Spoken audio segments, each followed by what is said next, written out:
In this video, we're going to discuss a framework and a few tips that will help us make our points a lot more clear and concise when we speak. Hey, my name is Radeep and I'm the founder of Frantically Speaking, and I love learning about effective communications and sharing those learnings with you so that you can level up your communications game as well.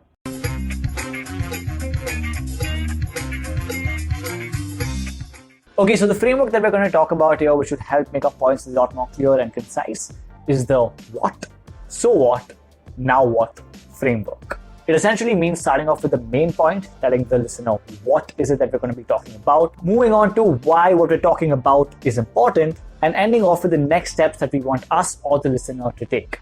This particular framework will help us eliminate all sort of redundancies and help us start right from the point and only address those things which are important for the listener. You could use this in almost any setting.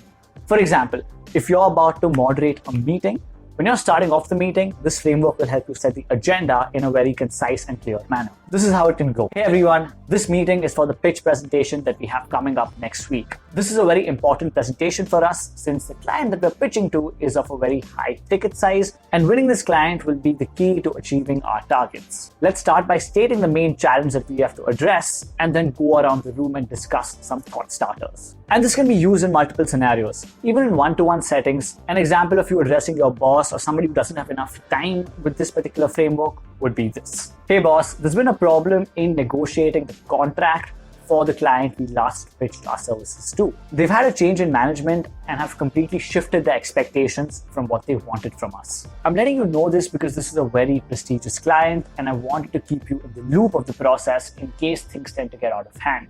As next steps, my team and I are drafting a new contract to see how we can meet their new expectations without it affecting our profits by too much. And like that, this particular framework can be used in multiple settings, whether you're addressing a crowd or in a one-to-one conversation, in professional as well as personal settings. Just make sure that when you're going to go into a room where you have to use this particular framework, where you can't be very relaxed with your speaking, just run this framework by your mind one time before you actually start speaking.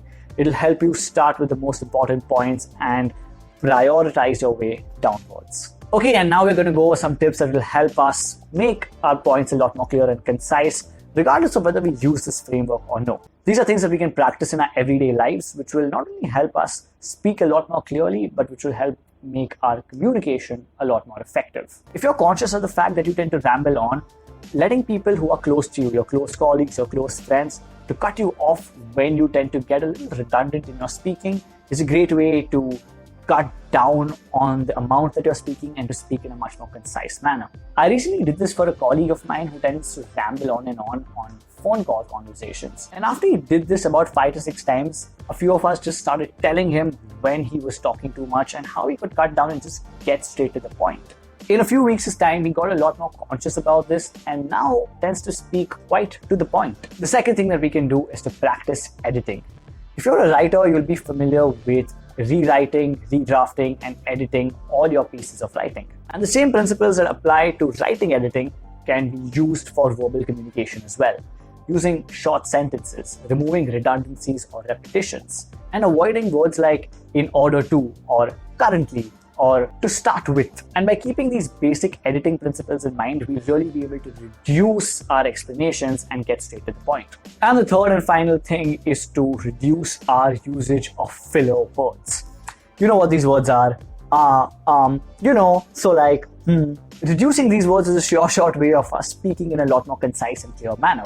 We've created an entire video and written an entire article on how to go about reducing your filler words. Both are linked in the description below. But a quick and easy way to do this is that the next time you have a speech or presentation or any important talk coming up, and you want to make sure you're not using those many filler words, a great way to practice is to audio record yourself. And you need to do this 3 times. The first time, write down word to word what is it that you want to speak about and read it out while audio recording yourself. This first recording should ideally have no filler words in them because you're literally reading out your particular speech. For the second recording, just note down the most important points and only refer to those notes as and when you tend to forget your lines. This will help you narrow down to the points where you tend to use filler words the most. And after you troubleshoot these particular areas, record your speech for the 3rd time and it should flow a lot more smoothly than your second recording. Now, this won't necessarily help you eliminate filler words, but that's not what we are going for anyways. We're simply trying to reduce their usage so we don't come off as robotic or don't come off like we've practiced our speech way too much. And that's about it. One framework and 3 tips that we can use to make our points a lot more clear and concise. If you have any more questions when it comes to things like public speaking, communications, or anything in that space, we have an entire website with in-depth articles and resources dedicated just for that. So go check out franticallyspeaking.com.